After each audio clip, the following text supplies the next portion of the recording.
and you need to let, I'll let the people in once he's good. right. Okay, I'm letting people in.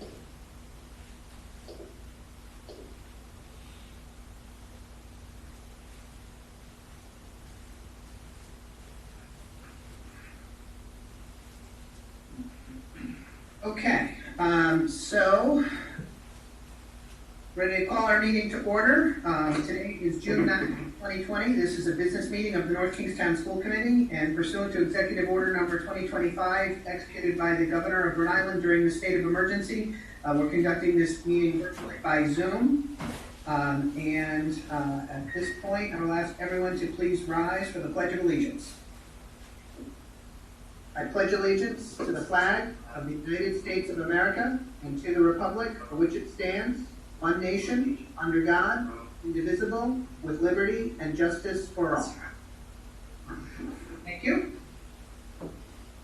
And Mrs. Gilly, if you could please call the roll. Mr. Glassbach? Here. Mr. Jones? Here. Mrs. Hoskins? Here. Mrs. Hildebrand? Here. Mr. Mather? Here. Mrs. Schott? And student representatives. Thank you. Next, we have presentation and recognitions. Does anyone have any recognitions? Dr. Mansouri, you'd like to go first? You have to unmute. Okay, so this recognition is a shout out for Rich Garland and the business department up at the high school. Considering the challenges COVID-19 has placed on education this year, 12 seniors from North Kingstown Senior High School have earned their certifications offered by the National Academy Foundation, NAF. These seniors are members of the Academy of Business and Finance at the school, having completed the required courses, assessments, and internships approved by NAF. They are now alumni of the foundation, which offers the following benefits: internship and job interview and resume support, guaranteed interviews and equally qualified applicant pools, and potentially expedited advancement in the hiring process with qualified corporate sponsors, priority hiring among equally qualified applicant pools with qualified corporate sponsors, potential for higher starting salaries, applicant feedback and coaching post-interview, and support for attending post-secondary institutions where NAF partners recruit. The students who achieved their certifications are Carter Denham, Laurent Dion, Harrison Mansouri, Cecilia Messina, who was last year's Treasurer's Young Leader Award recipient also, Robert McKay, Nicole Morbillo, Tristan Owens, he's also a member of the Engineering Academy as well, David Patry, second family member who achieved NAF certification in the Patry family, Haley Sawyer, Maggie Schwab, Megan Sweeney, and Cam Tuttle. Thank you. And congratulations. I'd also like to add tonight, Mr. Blasbog, my congratulations to the class of 2020. This is their big weekend. They will be officially crossing the stage at a lengthy ceremony that we have set up, appointment by appointment, which should take a good part of the day on Saturday to complete. But it's an amazing accomplishment nonetheless, and our seniors deserve to officially cross the stage and have their picture taken without a mask on, which is nice. And we're at a point now with the phases, the governor is declaring that they can do so with some family members present. So that's also a real nice thing. Also on Sunday at 3 o'clock, we plan on the biggest car parade North Kingstown has ever seen. We expect approximately 340 or so graduates to be driven by their parents. They're going to love that part. But we want them to celebrate by, waving out the windows and that kind of thing. So we're going to have 3 locations where this begins. The graduates are being informed to show up either at the high school, at Wickford Middle, or Davisville. And the route goes from the high school all the way up to DMS and then back down Post Road and West Main and Brown Street, right back to the high school again. And one of the nice things about this parade route is that the graduates actually, pass by each other up and down through the town. So they'll see each other, they can wave to each other, that sort of thing. So it should be a great event. I'm going to put something out to the entire school community tomorrow hoping that we get a lot of the town to come out along the route and cheer them on, because it's going to be a really memorable afternoon. If we should happen to have a rain day that day, it will be done early evening on Monday.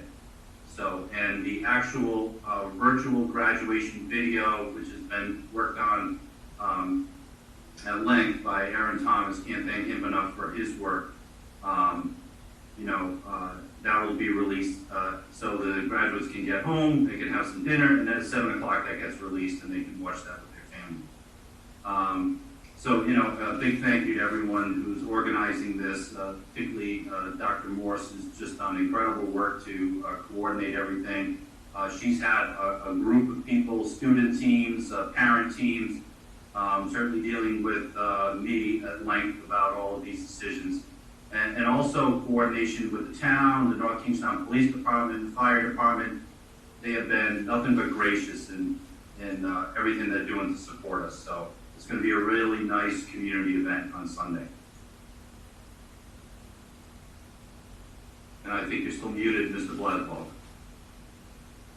Someday we'll all get the hang of this and hopefully never have to do it again. Okay. Moving on, we have citizens' comments. Now, for anyone who's here who hasn't done this before, I don't see anyone who's signed in by phone. So if you need to comment, there is an option under the participants tab where you can raise your hand. So I ask if anybody who wanted to comment would do that. If you have trouble with that and want to comment and have your video on, you can wave wildly, and I'll see that as well because I'm looking at the faces here. And I'll give an extra moment just to make sure that there's not anybody who wanted to have the opportunity to speak. Okay, I do not see anyone waving hands or any hands up in the participants section. So if by chance I don't want to ever be accused of missing anyone. If you miss it and figure it out later and wave your hand, I'll figure out a way to get you in. But okay, so hearing none, we'll move on to the superintendent's report. So Dr. Auger. So thank you. I just want all to know that, I'm sure a lot of folks are wondering about September and, reopening school. And that is the other topic that we have been working, seems like nonstop the last few weeks on coordinating for. There's a lot of work to go. I wish I could tell you that Rhode Island had a real easy to use handbook with very simple directions as to what we need to do to make sure, 10 easy steps to open school in September. That does not exist. It's going to be difficult no matter what. We are, gravitating toward a model where we are going to be offering, distance learning and in-school learning, and probably have some kind of a choice for parents either way. We realize that some of our students may have, medical issues or issues where they just can't be in, and others may just prefer to continue with distance learning. And it's going to be hard to convince people one way or the other. And I think there are also a lot of people who are just really looking forward to coming back.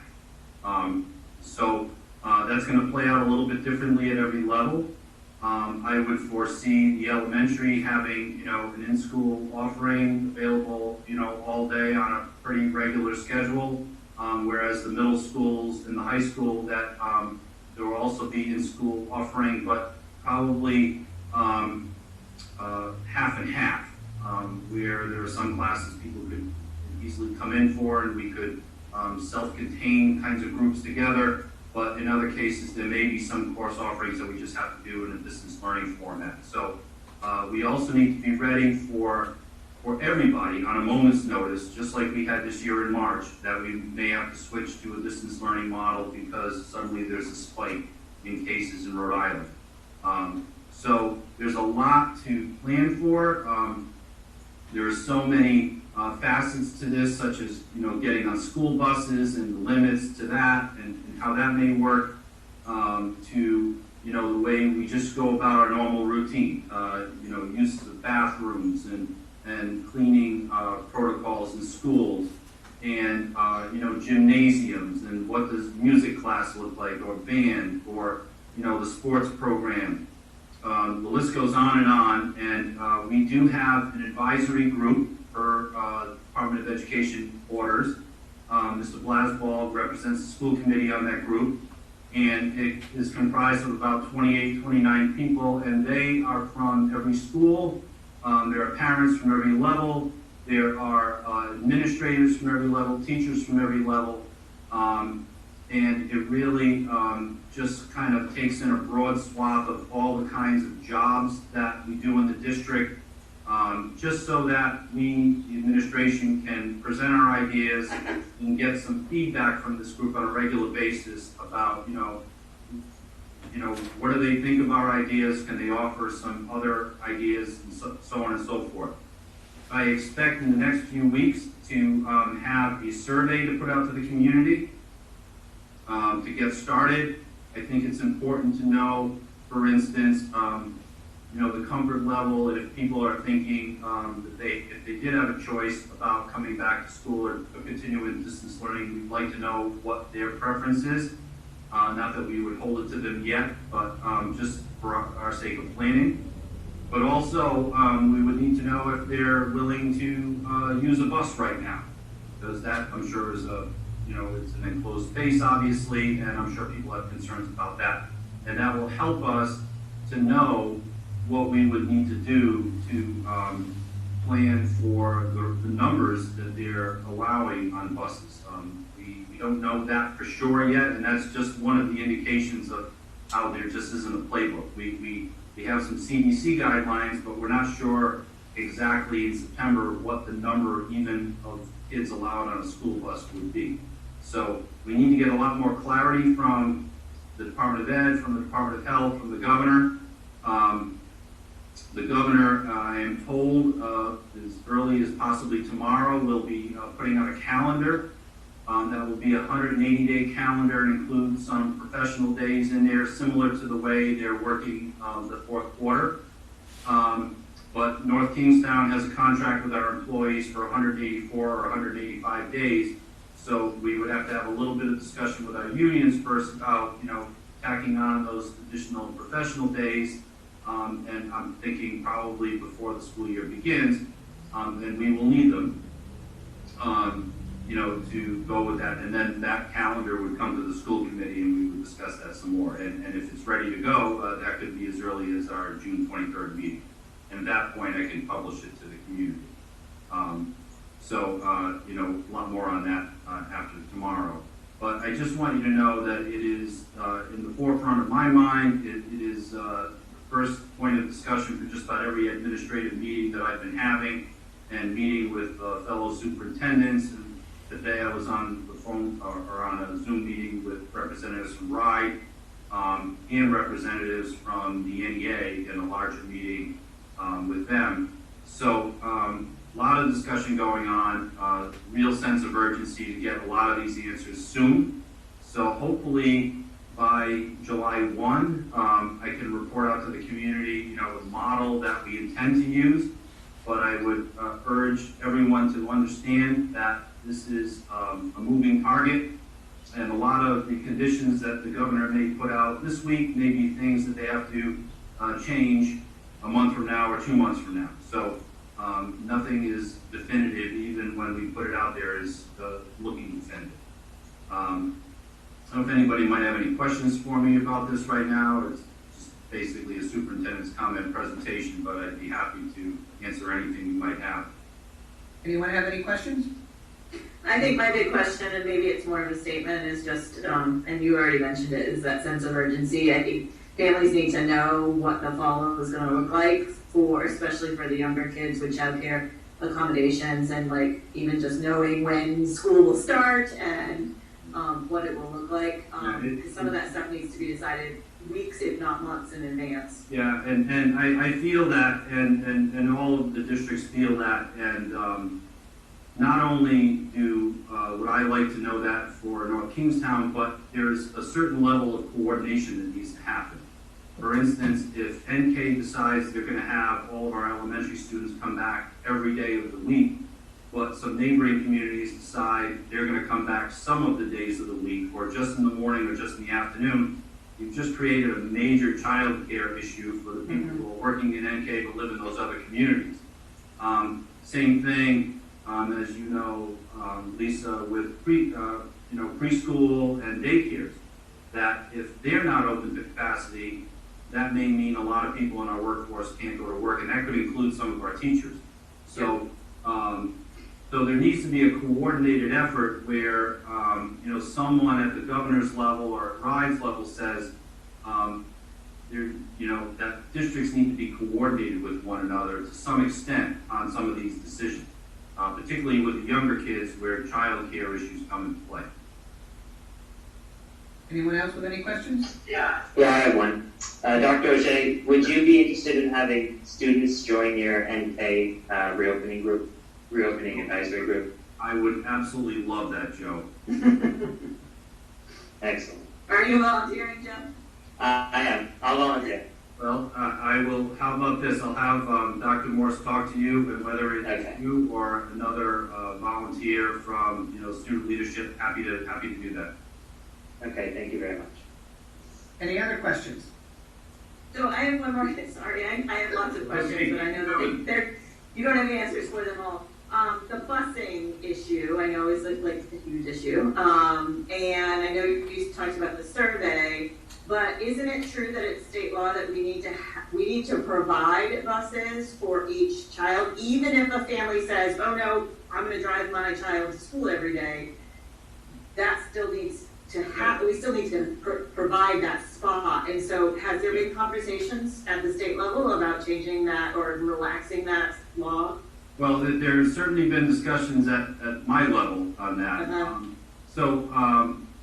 My thoughts on, so just today in a discussion with RIDE, and I'm not trying to throw anybody under the bus in this case, but in the same conversation, there was direction to use CDC guidelines for the number of students on a bus, but then the number 20 was thrown out for the number of students who could be on a bus. And by our account, if you have one student every other seat, that's 12. That's not 20 on a North Kingstown High School bus. So, so I think, we need to get some clarification on that. But what could happen is we poll the community, find out who is even interested in having their kids be on a bus. And then if that number is still too high, we as a committee may have to reset our zones, our catchment areas for busing. So if a student right now, if they live within a half a mile of the school, they are not eligible for a bus, we may have to expand that out to a mile, which would not make some people happy, obviously, but we wouldn't have a choice because we only have so much of a limit on per bus. So that's the kind of back and forth conversation we need to have with the community about, whether they're coming in, whether they're going to need a bus, and so on and so forth. Okay. Yeah, not easy. No. Anyone else? Okay, then moving on to routine items. I ask for a motion to seal the executive session minutes of this evening, June 9th, 2020. So moved. A motion from Ms. Hildebrand. Second. Second, Mr. Mather. Any discussion? All those in favor? Aye. Aye. Any opposed? Passes unanimously. And I can disclose that no votes were taken in this evening's executive session. Next, we have the consent agenda. Would any members like to exempt any items from the consent agenda? D2. D2, Mr. Jones? Anyone with any others, or? Okay, then I would ask for a motion to approve the non-exempted consent agenda items. So moved. Motion from Ms. Hoskins, Second. second from Ms. Hildebrand. All those in favor? Aye. Aye. Any opposed? Hearing none, that passes unanimously. So item D2, Mr. Jones? Yeah, motion to approve item D2. I have a motion to approve D2. Do I have a second? Second. Second from Ms. Hildebrand. For discussion, Mr. Jones? Yeah, I just wanted the administration for the committee's awareness to talk about, because this was I won't say a trial, but it was a new item we approved last year, so to talk about how effective it's been. Is D2 frontline? Yes. Okay, I'm looking at the agenda, it's like 4-1 or something, I have it in the other one, but thank you for the heads up. I've been hearing a lot of garble, so let me know if I'm delayed for you, but if not, I can keep talking. Can you hear me okay? You're a tiny copy, but we can hear you pretty fine, yeah. Okay, so Frontline, thank you very much for approving it last year. Once it got approved, it was, our first big professional development day was going to be on November 1st, so that was my benchmark in my head that it had to be rolling. So behind the scenes, what we had to do is we had to work with the frontline community, which we already use for our evaluations, and we had to, I have Kim Ramos, which is our district tech coordinator, my assistant Joni Beisel, and our data manager, Sherry Briggs. So Sherry Briggs was a key player with me behind the scenes. We had to talk about all the different things we wanted to have. They asked us, all the back end stuff for all the different forms we're gonna need. We had to create basically a document for RISE saying like what our high areas were for professional development, and then we had to make sure that we created everything for all the teachers to use. So as we did that, and I wanted to show it to you, I'll have to show it to you another time because every time I try to get into Frontline to share my screen, it's spinning, but I'd be happy to walk anybody through it when we get back into the room together to show it to you. But what we did is Vibe gave us just different ideas. If you could take professional learning from teachers back in the year 2018, 2019 to go towards their certification because they hadn't done anything in a couple of years. So we created a form that you could put in that would fast track you to get your PLUs. That's through Frontline. We created a form for this year, 2019, 2020. So if anybody did any kind of professional learning, they'd have to fill out this form. The form would then go to either to me in the very beginning because I had to make sure it was working. Once we knew that it was working, it went to the principals for each building. And that's after our admin councils and we approved what we're going to be doing for professional learning for the year. So teachers would go in and fill that. Then there was another form we created so that if you went to an outside conference, whether it was going up to Massachusetts to go to the conference for math or whether or not you had to travel far away, you would fill out this form. Get pre-approval first. Once you got pre-approval, it went back to you so you could go. Then once you went, you had to provide just documentation, what you did, you put your stuff in, and that would come to me. So one of my things that I was going to show you on the back end is that I get all the approvals to come into my office.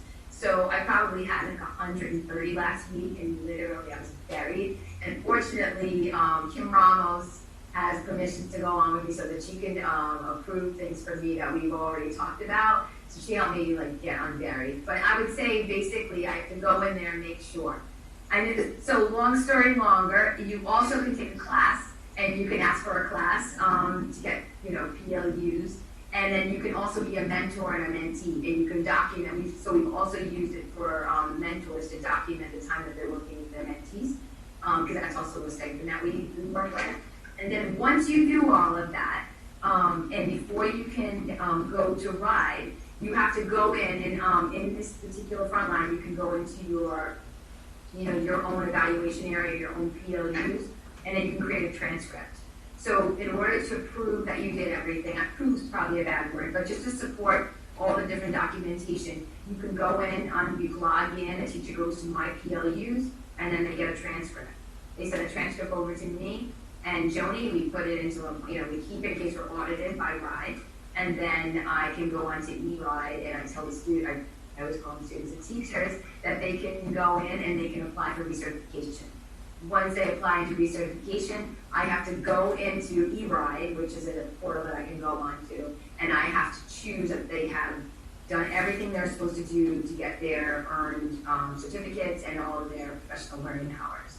I go in and I put that off on that, and I give them an email, and I say, you can now continue working with getting your certification. But one of the best things about it is Joni in my office, literally at the very beginning of the year, let's say we have a partnership with GemsNet.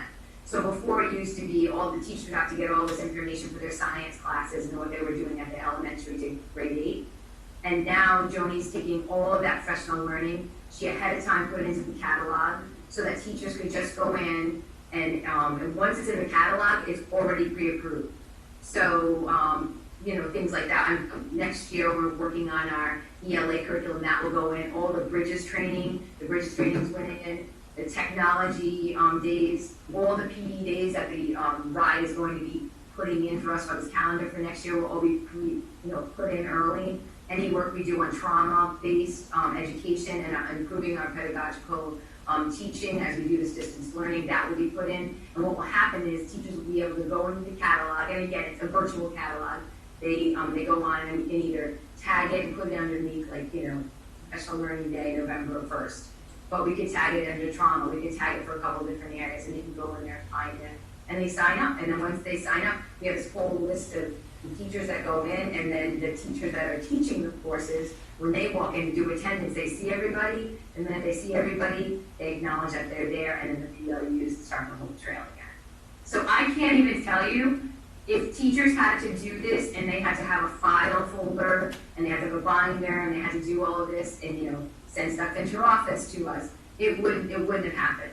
So although it's it's just another thing that we have to do, I think it really streamlines the process.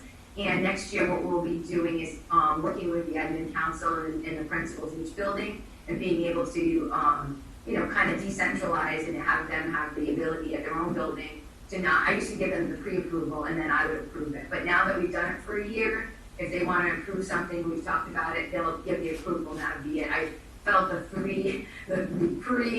principal, and then me was a little bit overkill, but you find that out during the pilot year. But I'll take any questions. I know I didn't present anything to you, so it's kind of difficult, but hopefully you kind of get the feeling. There's forms, there's a transcript, and it all goes through me before it goes to RIDE. So we're using it. I think that's a yes, Mr. Jones. It's so long. Okay, thank you, Steve. Mr. Blaswell, if I may, I'd just like to congratulate Joni Clark. She's on this Zoom with us. I was about to get there. For hiring her. That is related to the grant presentation that Dr. Mansiri gave about the high-quality curriculum.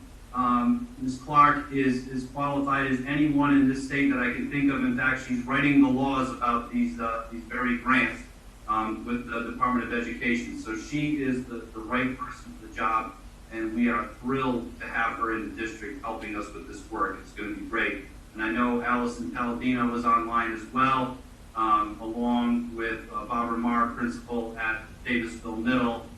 We have the dream team here that is going to really help us with literacy at the middle level starting, and definitely further than that down the line, but in North Kingstown. So congratulations, Jody. We're happy to have you with us.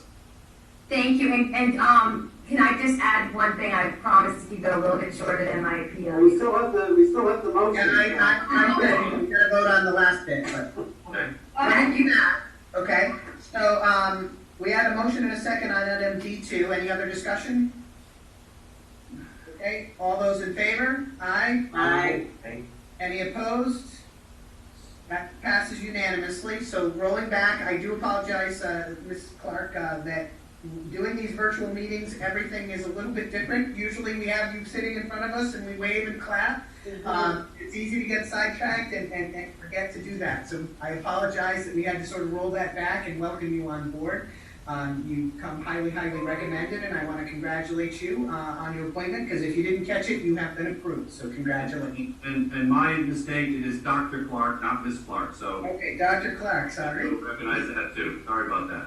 And Dr. Mansiri, did you have something? Yep. Yeah, I just had a little something to add because we've been working together. So for those of you on the committee that are just meeting Dr. Clark for the first time, we're really rolling out the English language arts at the middle school level next year, but we're at the same time going to be going to the high quality curriculum for the elementary level next year. So I do want you to be aware that this is legislation that's going to keep rolling, and that's going to be something. But particularly exciting is that having Dr. Clark work with us, she back in 2011, 2013, she was involved with the Race to the Top, and she helped with induction coaching. So she's been to a lot of different districts over in Rhode Island, so she's seen what a lot of people have done, and she was even working with some of our new teachers here in North Kingstown. She has 20 years in Portsmouth, and as a classroom teacher, and then also as a K-8 literacy curriculum coordinator and coach. So for those teachers that are going to be working with her, they're really going to feel very, very comfortable with her because she knows exactly what she's doing. She's been in the classroom, she's coached people, and we had some teachers working with her this year when we were studying for the different high-quality curriculums. So we have that, and then in the past 2 years, she's worked at RIDE, and that's a little bit what Phil was talking about as a teaching and learning fellow, and she was leading the high-quality curriculum and professional learning initiative. So, and yeah, as you know, she's a doctor, and she received her doctorate in 2017. So I'm just over the moon, thrilled that we have this additional person to help us get us where we need to be and bring North Kingstown to the next level. Thank you. Thank You you. talk about male ELA literacy. Yeah, right? Mr. Jones is a big fan of gender distributions on his meeting. Yes. We'll Dr. get- Clark knows, I told her. Okay, so we've reached the end of the consent agenda for unfinished business, 2019-20 school budget. Mrs. King, anything to add there? No, I do not. And 2021 school budget? Yes, great. Mr. Jones? Can we just have, Ms. King just clarify in approving, item E1, the adjustments we made to the FY21 budget? Yes. Those that are in front of you, I'm sorry, I do not have the exact, commentary in front of me, I don't have that open. But on your ledge file, those adjustments are FY21, and that will be something that will have to be summarized and presented when we're finalizing the FY21 budget, and if there are any other FTE changes when we do that, I guess about the August timeframe. Thank you. Thank you. And then CIP bond, existing or future bond? I don't have anything on that either. Okay, then we have reached. Track? Well, yeah, track update?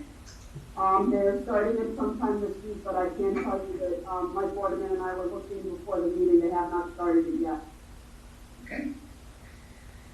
Then we have reached the end of the agenda, and I would ask for a motion to adjourn. So moved. Motion, Ms. Hoskins?